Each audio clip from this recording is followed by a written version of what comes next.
최근에 가장 주목받는 재즈 그룹 중에서 보컬 중에 그레고리 포트라는 사람이 있습니다. 2010년도에 나이 40이 돼서 첫 앨범을 냈는데 우리 식으로 하면 대박이 났습니다.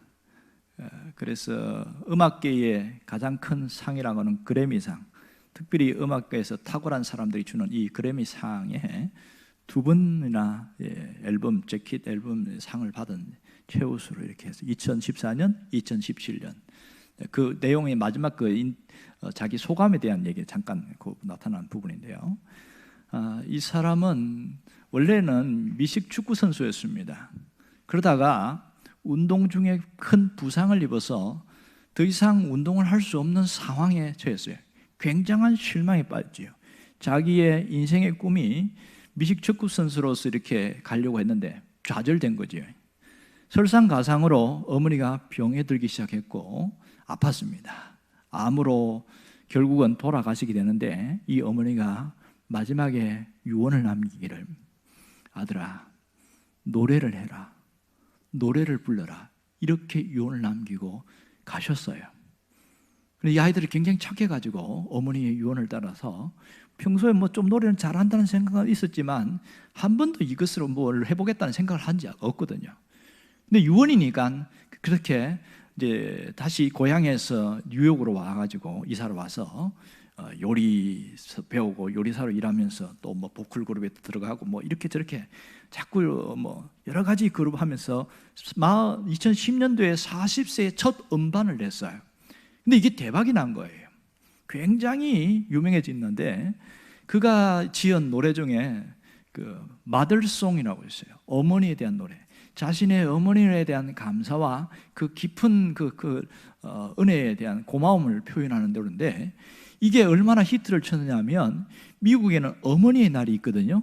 그때에 젊은 층들이 가장 많이 듣고 따라 부른 노래가 이 마들송이었습니다.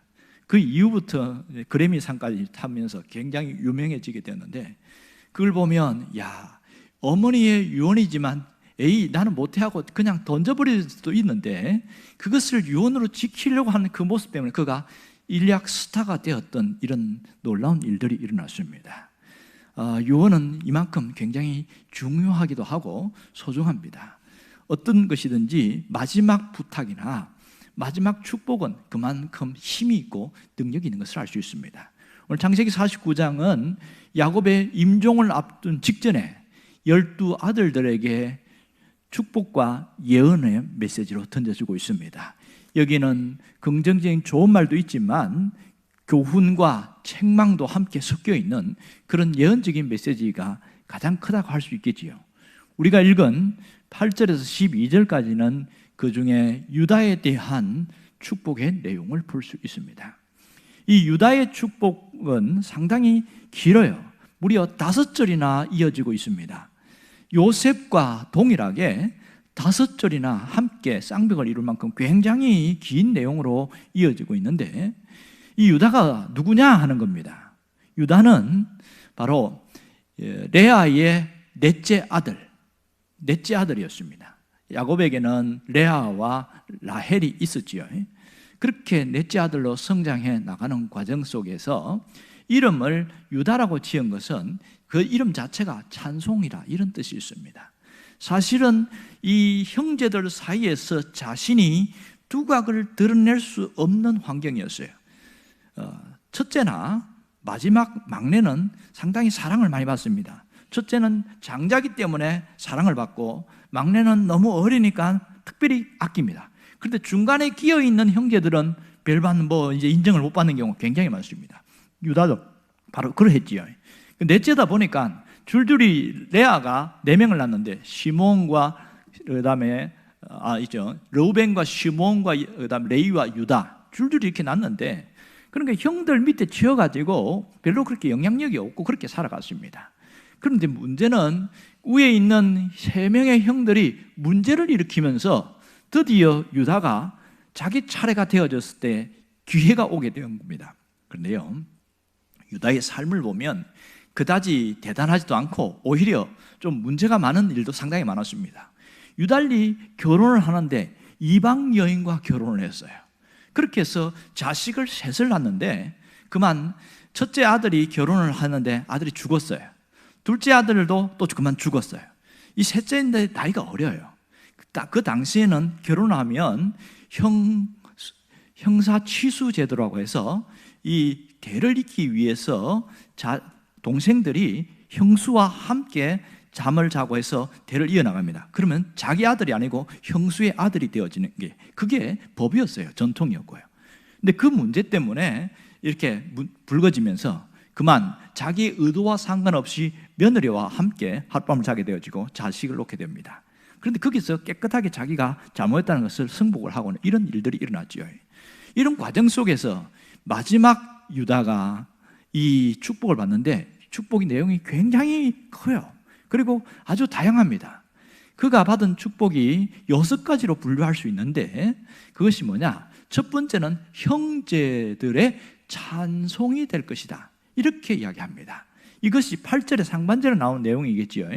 내 형제의 찬송이 될 것이다. 자신의 이름이 찬양이라는 뜻인데 그가 정말로 이름답게 살아가게 될 것이다. 그런 얘기를 하고 있는 거예요.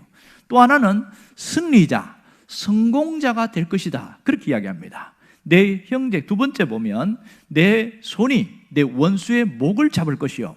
결국은 자기가 능히 어떤 것이든지 목을 잡는다는 것은 뭐냐면 뭔가 하면 성공을 하는 거예요. 이게 뭔가 이루어진다는 거예요. 이런 일이 이루어졌고요. 세 번째는 놀라운 것은 왕권을 갖게 되는 그런 축복이 있습니다. 그러니까 내 아버지의 아들들이 내 앞에 절하리로다. 자신이 왕권을 가지게 되는 이 어마어마한 축복이지요. 이것이 그대로 이어지게 되어졌고 나중에는 이 유다 지파를 통해서 왕들이 나타나게 되죠. 그것이 첫 번째 왕이 다윗 왕이었고요. 그래서 함께 무려 20명의 왕들이 이어지게 되어집니다. 그대로 되어졌습니다. 뿐만 아니라 그는 늘 뭔가 하나님이 어떤 복을 주냐면 9절에 보면 이렇게 얘기를 하고 있어요. 함께 봅시다. 유다는 사자 새끼로다. 내 아들아 너는 움킨 것을 찢고 올라갔도다. 그가 엎드리고 웅크림이 수사자 같고 암사자 같으니 누가 그를 범할 수 있으랴. 이렇게 이야기합니다. 무슨 뜻입니까? 정복자와 지배자가 될 것이다. 이런 얘기를 하고 있는 거예요. 이것이 하나의 축복의 내용이었습니다. 여기에 보면 사자가 3마리가 나옵니다. 하나는 새끼 사자, 수사자, 암사자 이렇게 나옵니다. 그러니까 이 유다 지파를 동물로 표현하면 사자 지파다 이렇게 표현할 수 있겠지요. 여기에 새끼 사자는 어린 사자가 아니고 젊은 사자입니다. 히브리어의 뜻을 보면 아주 젊은 사자 이렇게 표현되어 있어요. 그러니까 얼마나 강한 자입니까? 사자가 자기 짐승들을 잡을 때 그 모습을 연상해 보면은 한번 잡은 것은 절대 놓지 않는 그런 정복자의 모습이 되는 것을 볼 수 있습니다. 더 놀라운 것은 그는 이 메시아가 오는 통로로 쓰임받는다는 것이 더 큽니다. 10절에 보면 그것에 대해서 명확하게 이야기를 하고 있지요. 규가 유다를 떠나지 아니하며 통치자의 지팡이가 그 발 사이를 떠나지 아니하시기를 실로가 오시기까지 이르리니 그에게 모든 백성이 복종하리로다 그랬습니다. 그러니까 옛날 성경은 규라는 말을 홀이라는 이 지팡이를 말하는데요. 지팡이가 유다를 떠나지 않을 것이다. 그것이 뭐냐면 결국은 이 지팡이가 유다를 떠나지 않는다. 언제까지? 실로가 오실 때까지. 실로가 뭐냐? 여러 가지 해석이 있지만 가장 유력한 해석은 그 예수 그리스도를 표현하고 있는 겁니다. 그 왕권을 가진 자, 그 사람이 오시는데 그분이 예수님이다. 결국은 유다를 통해서 예수님이 대를 이어서 계보로 나타나는 것을 볼 수 있습니다. 그만큼 예수님이 오시는 그 메시아가 오시는 통로가 된 사람이 바로 유다라는 것을 알 수가 있겠지요. 더 놀라운 것은 여기에서 한 걸음 더 나아가서 풍요와 번성, 누리는 축복을 하나님이 주시겠다 이렇게 말하고 있습니다. 그것이 11절과 12절인데 11절을 보면 그렇습니다. 그의 나귀를 포도나무에 매며 그의 암나귀 새끼를 아름다운 포도나무에 맬 것이며. 무슨 뜻입니까? 세상에 나귀를 포도나무에 매면 어떻게 되죠? 나귀는 자기의 어떤 직업 이런 건데 포도나무에 열매 다 따먹을 거 아닙니까? 그렇게 해도 얼마만큼 풍요함과 여유로움이 있기 때문에 괜찮다는 거예요. 그만큼 여유가 많다는 거예요. 포도나무에 대해서 실컷 먹으라는 거예요. 그리고 12절도 역시 마찬가지예요. 이건 아주 상징적인 표현인데 그 옷을 포도주에 빨며 그의 복장은 포도즙에 빨리로다. 너무 많아서 넘치고 누리는 축복을 상징하고 있습니다. 이 풍요함이 결국은 유다 지파의 마지막 끝자락에 하나님이 주시는 축복의 한 부분이라 할 수 있겠지요. 정말 유다 지파는 이 예언대로, 이 축복대로 그대로 살아서 그 삶을 만들어냈던 놀라운 사람이라고 할 수 있습니다. 오늘 이 유다 지파의 모습을 보십시오. 그러면 궁금하지 않아요? 어떻게 해서 유다가 이런 복을 받을 수 있느냐 하는 겁니다. 그가 살아온 삶을 보면 전혀 그렇게 두각을 드러나거나 뭐 요셉만큼 대단한 그런 삶이 전혀 아니에요. 그런데 갑자기 유다가 이런 엄청난 복을 받는 이유가 뭐냐는 거예요. 여러분, 분명한 것은 하나님은 거짓이 없으신 분입니다. 하나님은 우리의 모든 발걸음을 알고 계시고 우리가 어떤 복을 받아야 될지를 이미 알고 계시잖아요. 그럼 유다가 어떤 복을 받아야 될지를 알고서 이 복을 주시는데 이미 복이 정해진 게 아니라는 걸 알아야 됩니다. 여기에 가장 큰 변화가 뭐냐? 유다가 변화됐어요. 유다가 변화되었다는 겁니다. 그가 이전의 모습이 아닌 다른 모습으로 달라졌기 때문에 이런 엄청난 복을 받게 되어졌다. 그것을 누가 봤냐? 야곱이 본 거예요. 위기의 순간에 가문의 전체에 어려움이 있을 때 모든 일에 이전의 유다의 성품이 아닌 새로운 성품으로 달라지게 됐을 때에 그 아버지의 마음이 굉장히 흡족했고, 얘가 그 다음 장자의 대를 이어갈 때구나, 그런 마음이 들었던 거예요. 그러니까 유다가 이런 복을 받게 된 것은 뭐 때문입니까? 그의 서열의 문제가 아니라 그의 삶의 변화 때문입니다. 성품이 달라졌기 때문에 이런 어마어마한 복을 누릴 수 있게 되어진 겁니다. 오늘 이 유다를 통해서 우리에게 주시는 메시지가 있습니다. 무엇일까요? 그것은 우리도 변화되어지면 유다처럼 복을 받게 된다는 겁니다. 변하는 자가 복을 받는 겁니다. 여기서 가장 큰 핵심이 뭐냐면 성품의 변화입니다. 이 얼마나 놀라운 일들이 일어나는지 모릅니다. 이 창세기 49장에 보면 12아들들이 나오는데 사실 우리 각각 개개인의 내면에 다 한 부분이 있어요. 어떤 것은 훈계를 받아서 우리가 돌이켜야 될 것이 있고 어떤 것은 사모해서 내가 그 복을 받아야 될 것이 있는데 오늘 유다의 복은 반드시 내가 받아야겠다는 그런 사모함이 있기를 주의 이름으로 축원합니다. 우리가 사는 현실이 어떻습니까?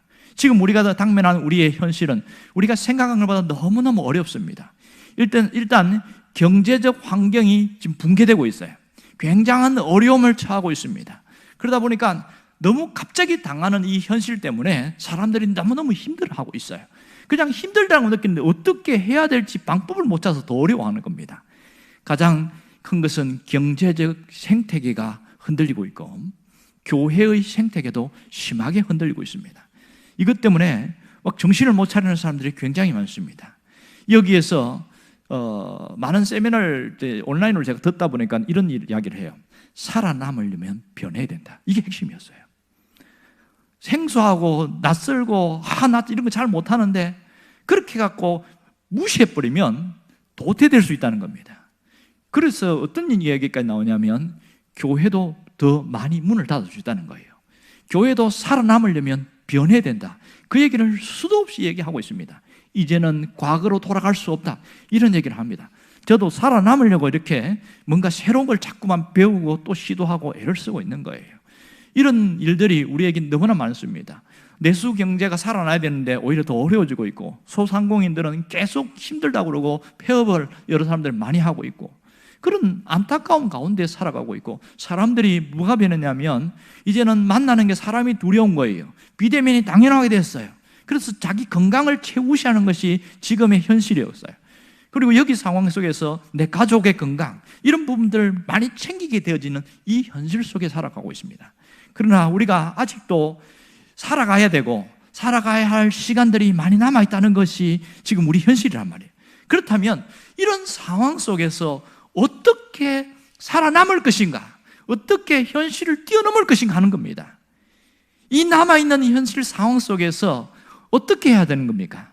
오늘 유다처럼 살아가려고 하고 유다처럼 바뀌면 가능합니다. 유다가 확연하게 달라진 게 뭐예요? 변화되어진 겁니다. 그가 자기가 이전에 갔던 성품, 자기가 살아왔던 그 습관, 생활 습관, 생각들 그대로 살아갔다면 이런 복을 받을 수가 없었겠죠. 그러나 어느 순간에 엄청난 변화가 일어나기 시작했어요. 내면의 변화가 그를 바꾸어 놓았고 복의 사람이 되어지고, 자신은 보지 못했지만 자신을 통한 그 모든 후세의 사람들이 어마어마한 것을 누릴 수 있게 된 장본인입니다. 유다가 자신의 삶을 바꾸자 바로 그 밑에 자식들이 완전히 후손들이 달라진 것을 보게 되어집니다. 여러분, 하나님은 우리에게 유다와 같은 사람이 되기를 원하고 그 복을 주기를 원하십니다. 여러분이 그 복을 받는 자가 되기를 원합니다. 문제는 이 복이 저절로 오지 않는다는 사실이에요.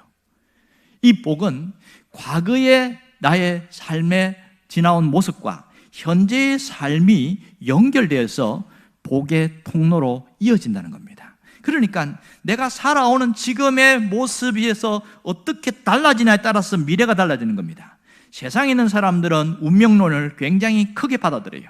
이미 정해져 있다는 거예요.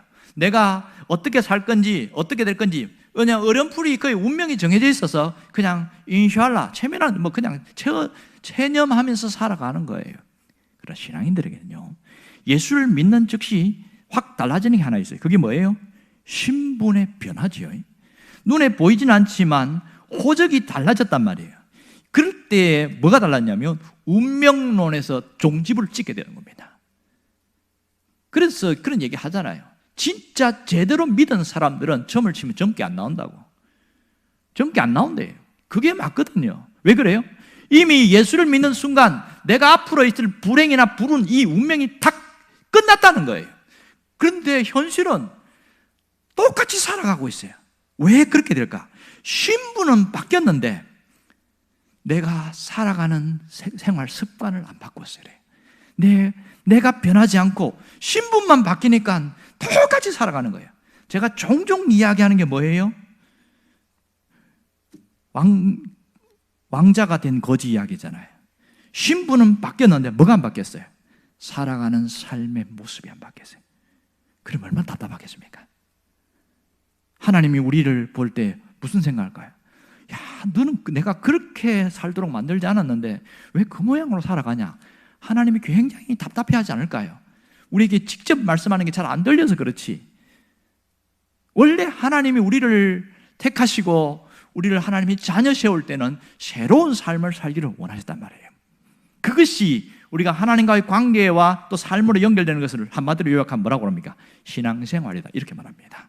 신앙과 내 삶으로 연결되는 거, 신앙생활이라고 그래요.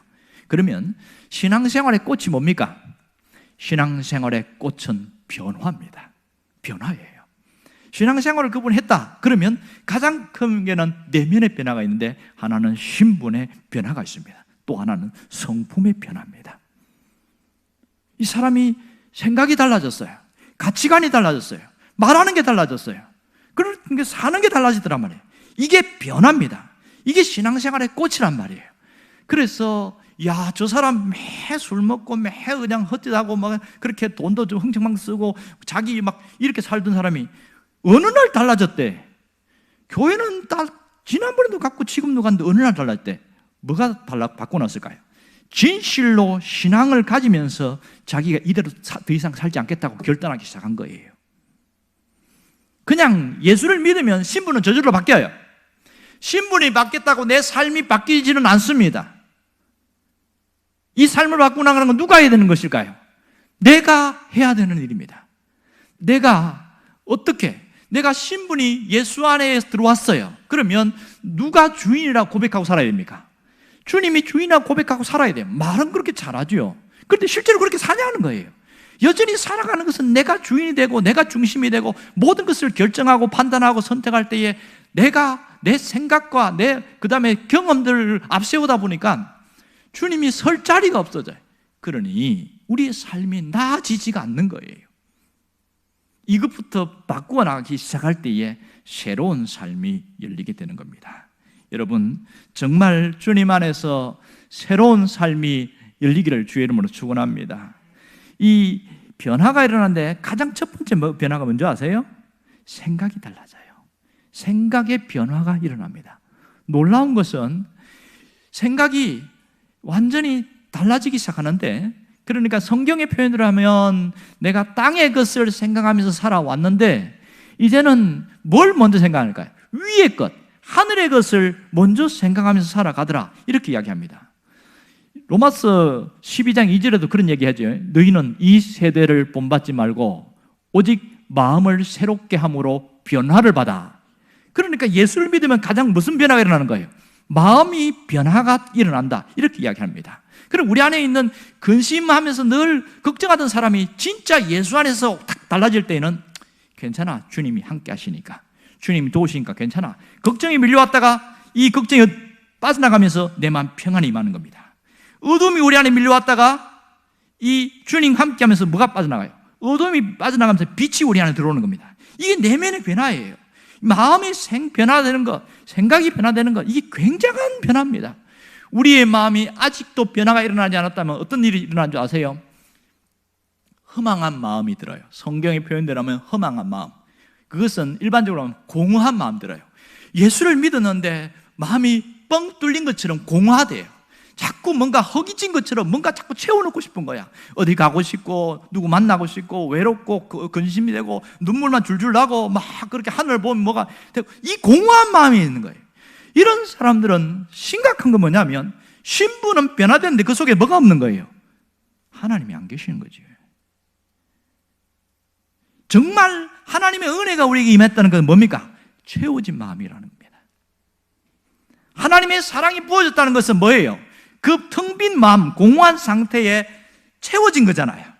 채워지면 뭐가 있냐면 아무것도 안 해도, 누가 나를 안 도와줘도, 내가 가진 것이 적어도 사는 것이 즐겁고 기쁘고 행복한 거예요. 여기까지가 충만한 상태, 이렇게 말합니다. 성령 충만을 우리의 삶의 현장으로 이야기하면 바로 이겁니다. 성령 충만하다 그러니까 막 기도가 달라지고 아주 엑스타시나 신비주의고, 이것이 아니라 내 마음의 상태가 확 달라져 버리는 거예요. 그것이 성령 충만인 것이죠. 여러분이 성령 충만한 자로 살아가기를 주의 이름으로 축원합니다. 이렇게 내 마음이 달라지기 시작하면 저절로 나타나는 게 뭐예요? 생각, 그 다음에 내 말, 그 다음에 가치관이 달라져요.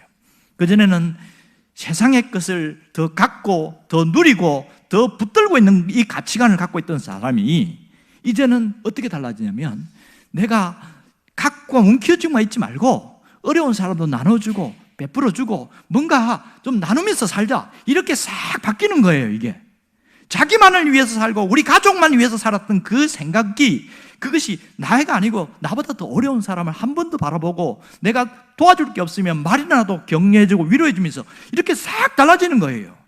맨날 지적질하고 비난하고 비판하는 그 사람이 어떻게 달라지냐면 위로하고 격려하고 감사하다고 그러고, 그리고 자기가 잘못하면 미안하다고 그러고, 한 번도 자존심이 있어서 미안하다 말을 안 하는 그 사람이 자신이 자존심을 꺾고 미안하다고, 죄송합니다, 이 표현을 하는 것은 변화입니다. 가치관이 달라졌기 때문에, 생각이 달라졌기 때문에 나타나는 결과입니다. 그 다음에 이어지는 것은 사는 방법이 달라져요. 사는 방법이, 세상의 것이 좋고 더 많이 가지고 누리는 것이, 그것이 나의 목표였고 즐거움이었는데, 이제는 그것보다는 내가 어떻게 하든지 예수를 잘 믿고 어떻게 하든지 주님 안에서 살아가는 그 삶으로 확 달라지는 겁니다. 내가 적게 가져도 늘 그것이 불평이고 불만이고 늘 짜증이 나는데 그것이 달라졌어요. 보는 게 달라지니까 사는 방법이 달라지는 거예요. 그래서 정말 예수를 잘 믿는 사람은 뭐가 달라진지 아세요? 딱 보면 어디에서 표현하냐? 얼굴이 달라요. 예수 믿기 전에도 얼굴이 험악했는데 예수 믿고 난 이후에도 얼굴이 험악하면 이 사람은 변화가 일어난 거예요? 더 잘 일어난 거예요? 눈 뜨라고 제가 하신 얘기입니다. 예수를 믿고 나타난 변화가 가장 결정체는 얼굴에서 제일 먼저 나타나요. 물론 여러 가지 힘들고 어려운 일이 있으면 자꾸 막 고민도 되고 인상도 찌그러지고 하지요. 그러나 전반적으로 보면 얼굴이 환하고 편안합니다. 머리에 이마에 미간이 더 주름이 많아졌다가 점점 펴지게 되어지는 거예요. 이게 변화예요. 여러분이 그 사람 되기를 원합니다. 이렇게 생각이 달라지고 가치관이 달라지고 마음이 변화가 일어나는 사람, 그렇게 사는 방법이 달라진 사람에게 결정적으로 이렇게 살아가다면 뭐가 달라져요? 성격이 변했어요. 이것을 여러 가지 그 사람의 성격이 변한 것을 모아서 뭐라고 합니까? 품성이라고 이야기하기도 하고 성품이라고 이야기도 합니다. 성품이 달라졌어요. 성품이. 그런데 참 안타까운 것은 예수를 믿은 20년이 됐는데도 그 성품 그대로 살아가는 사람들이 있습니다.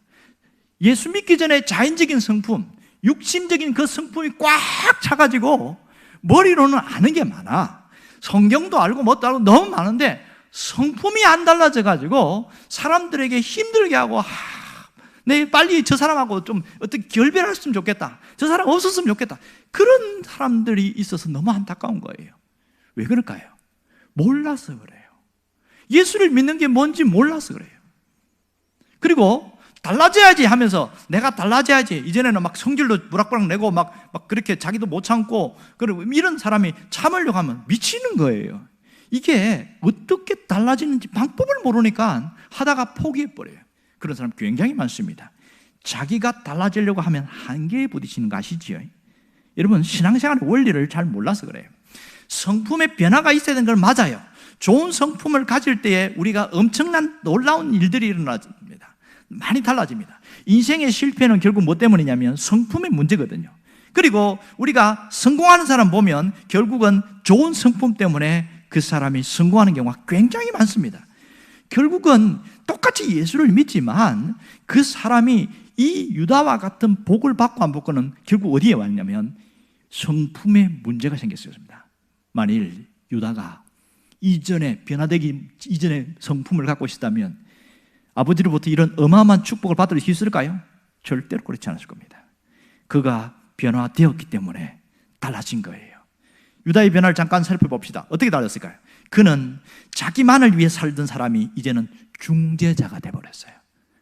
자, 창세기 43장부터 보면 그 변화가 나타나는데, 지금 흉년이 들어서 지금 상당히 위기 속에 있잖아요. 그런데 어떻게 합니까? 아버지가 베냐민을 내놓지 않으려고 해요. 그때 유다가 나서서 아버지, 제가 책임질게요. 베냐민을 저한테 맡겨주세요. 그러면서 아버지를 설득을 합니다. 이 변화가 일어난 그 현상만 우리 성경을 보고 있죠. 그리고 서로 애굽에 내려갔는데 어떤 일이 벌어집니까? 베냐민에게 누명을 씌워가지고 총리가, 야, 베냐민은 놔두고 너희들은 집에 가라, 이렇게 할 때 뭐라고 그럽니까? 제가 담보물이 되겠습니다, 이럽니다. 그랬더니 다른 형제들도 저도 종이 되겠습니다. 이 베냐민 한 명 내놓고 가면 되는데 다 종이 되겠다 하고 베냐민 안 데리고 가면 절대로 안 갑니다. 이렇게 하면서 감동을 줬어요.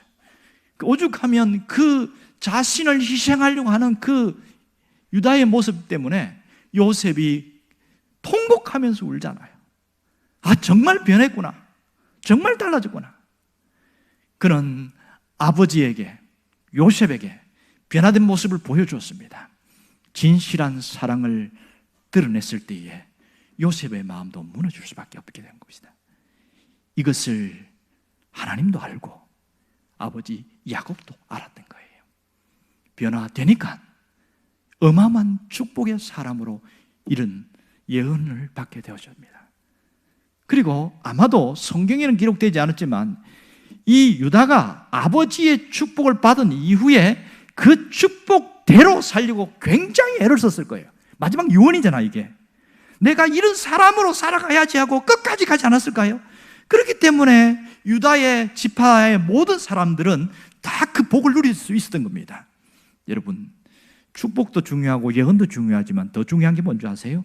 그것을 붙들고 살아가는 것이 훨씬 더 중요합니다. 그럴 때에 그 사람처럼 되어지더라는 겁니다. 오늘 하나님이 우리에게 원하는 건 뭘까요? 내가 성품이 달라지기를 원해. 그렇지만 안 바뀌어.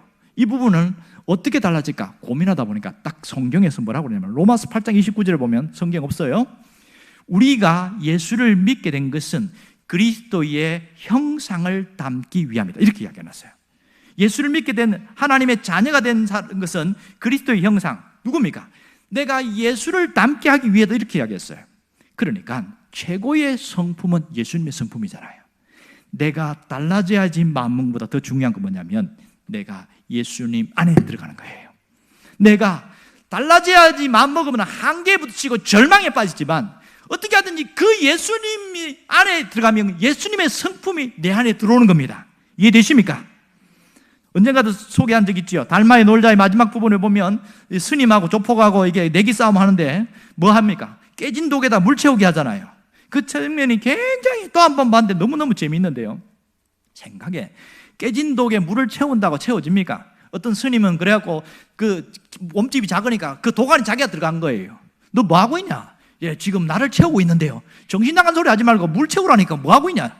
그런데 이 조폭 중에 한 사람이 머리가 좋은 사람은 뭐냐면 그 독을, 깨진 독을 들고 갖고 시냇가에 갖고 풍덩 담았어요. 다 채웠습니다. 이 사람들이 이겼어요. 그것이 우리 신앙인들에게 시사하는 바가 굉장히 큽니다. 내가 변화되려고 애를 쓰고 노력하는 것보다 더 중요한 것은 내가 예수님 안에 나를 던지는 것이 더 중요한 겁니다. 그 성품 속에 내가 들어가게 되어질 때에 주님이 가진 성품이 내 안에서 녹아나기 시작하는 겁니다. 좋은 성품들이 나타나는 겁니다. 유다의 복은 이렇게 주님 안에 머물고 주님 안에 나를 던지는 자에게는 모두 누릴 수 있도록 주님이 허락해 주십니다. 쉬워요, 어려워요? 쉬운 일이에요. 몰라서 못한 거예요. 우리가 삼강오륜을 안다고 해서 좋은 성품 갖는 게 아니에요. 그리스도의 형상을 담기 위하여 나를 그곳에 던지는 거죠. 그러면 주님의 성품이 내 안에서 녹아나기 시작합니다. 나를 보면 누가 보일까요? 보이지 않는 예수님이 보이기 시작합니다. 그 형상이 나타나는 것이죠. 이렇게 주님의 품 안에서 달라진 모습으로 갔을 때, 성품의 변화가 있을 때 하나님 주시는 복이 뭡니까? 놀라운 것은요, 나를 쓰시는데 어떻게 쓰는지 아세요? 나를 복의 통로로 세우신다는 겁니다. 내가 머문 곳에 하나님이 복의 문을 열어 가셔서 그 길을 열게 하신다는 겁니다. 아무리 지금 어려운 시대를 지나가고 있고 아무리 힘겨운 상황이지만 하나님은 똑같습니다. 하나님의 역사도 동일합니다. 우리가 무엇을 사모하고 돼요? 내가 복의 통로가 되어야지. 나를 통해서 복이 흘러가기를 원하는 그 중심이 있기를 원합니다. 내가 여기 있으니까 내가 머물러 있기 때문에 내 가정이 나 때문에 복을 받고 내 직장이 나 때문에 계속 열리고 그리고 내 교회가 나 때문에 계속 잘 되고 번성하는 그런 일들, 이것이 내가 있기 때문이다. 그런 프라이드가 있기를 원해요. 따라해 봅시다. 나 때문에 다 잘 된다. 이게 복의 통로로 살아가려는 신앙의 자존감이에요. 그런 것이 있는 사람은 정말 하나님이 눈여겨보십니다. 그래서 결국은 이런 복의 통로로 쓰인다는 것은 어떤 자가 돼요? 약한 자가 아니라 강한 자가 된다는 것이고, 끌려다니는 자가 아니라 영향력을 주는 자가 된다는 겁니다. 이게 복의 통로로 세우시는 하나님의 역사입니다. 이런 자에게 하나님 뭘 열어갈까요? 지금 우리가 경제적으로 굉장히 어렵고 힘든 상황이 있는데 그 속에 하나님께서 이 경제적인 부분을 열어가신다는 거예요. 그것을 믿을 수 있기를 바랍니다. 하나님이 열어가시면 다 열립니다. 하나님이 역사하시면 역사가 일어납니다. 그런 중심을 가지고 살아가게 될 때, 야, 정말 하나님이 살아계시는구나, 하나님의 역사가 나타나는구나, 그것이 깨달아지면서 뭐가 달라져요? 신앙이 달라지는 거예요. 그냥 눈으로만 봤던 그 하나님이 직접 생각으로만 했던 게 직접 몸으로 알게 되어지는 거예요. 아, 진짜 하나님이 여기 역사하시는구나. 결국 이걸 통해서 우리를 하나님이 쓰시는 지도자로 세운다는 겁니다. 하나님이 쓰시는 일꾼으로 세운다는 겁니다. 하나님이 교회 안에서 일꾼을 세우시고 교회 밖에서 하나님이 큰 영향력을 행사하는 일꾼이 되게 하신다는 겁니다. 하나님이 쓰시는 자가 되기를 주의 이름으로 축원합니다. 여러분이 유다의 복을 받는 자가 되기를 주의 이름으로 축원합니다. 기도하겠습니다.